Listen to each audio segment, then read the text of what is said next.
Bonjour et bienvenue dans Recettes et Diététique. Aujourd'hui, je vous propose une recette de tarte aux poires, facile à faire, rapide et allégée en sucre. Pour cette recette, on aura besoin de 3 poires, 2 œufs, 20 centilitres de crème liquide allégée en matière grasse, environ 12%, environ 50 g de poudre d'amande, 2 sachets de sucre vanillé, soit 15 g, et enfin un peu de sucre. Vous pouvez, selon votre choix, remplacer le sucre en poudre par du miel. La quantité de sucre sera écrite en barre d'infos. Pour finir, on aura aussi besoin d'une pâte sablée ou alors une pâte brisée, dont la recette est postée sur la chaîne. Vous pouvez l'acheter aussi en commerce. Maintenant, passons à la réalisation de la recette. Pour commencer, à l'aide d'un rouleau à pâtisserie et un peu de farine, on étale la pâte. Une fois que notre pâte est aplatie, on la met dans le moule et ensuite, à l'aide d'une fourchette, on peut faire des trous.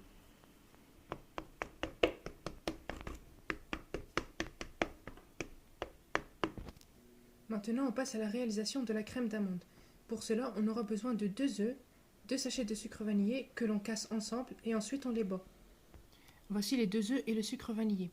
Maintenant, je vais battre ce mélange.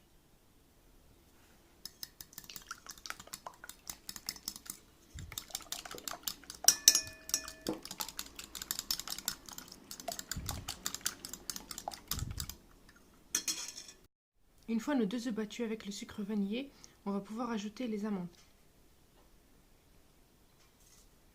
On peut les verser tout d'un coup.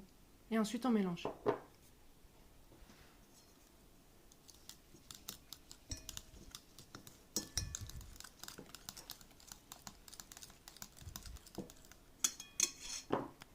Ensuite on poursuit en versant la crème liquide. Tout en mélangeant.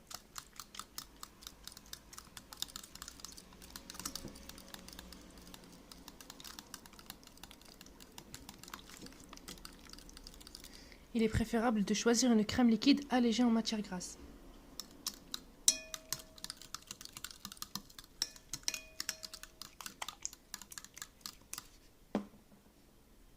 Une fois que la crème est homogène, on peut terminer en versant le sucre.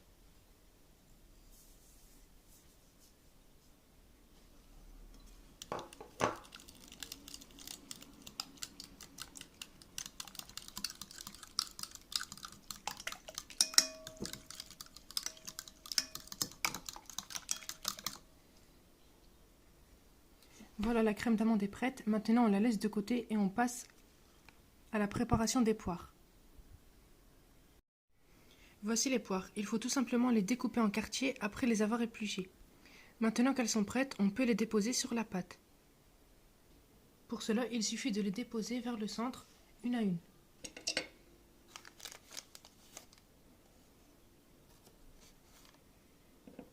Jusqu'à ce qu'il n'y en a plus.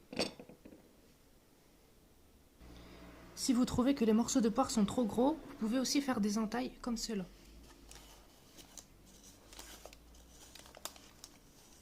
Ou alors les déposer comme pour une tarte aux pommes. Voici le rendu final. Maintenant, on finit par verser la crème.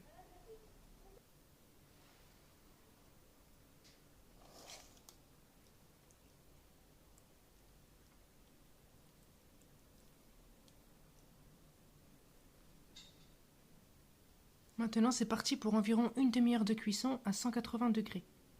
Il faut bien sûr surveiller la cuisson car les fours sont tous différents. Pour réussir votre tarte, il ne faut pas oublier de piquer la pâte pour qu'elle ne gonfle pas lors de la cuisson et former des boules. Concernant le sucre, vous pouvez aussi remplacer les 30 g de sucre que j'ai utilisé dans la recette par environ 2 cuillères à soupe de miel. Et enfin, vous pouvez aussi ajouter de la cannelle en poudre, qui apporte un goût plus sucré.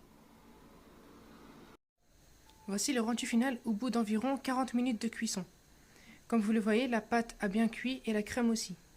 Voilà, j'espère que cette vidéo vous a plu et vous aura été utile. En attendant, je vous dis à la prochaine pour une prochaine vidéo. À bientôt. Et n'oubliez pas de vous abonner à la chaîne et de partager. Bon appétit!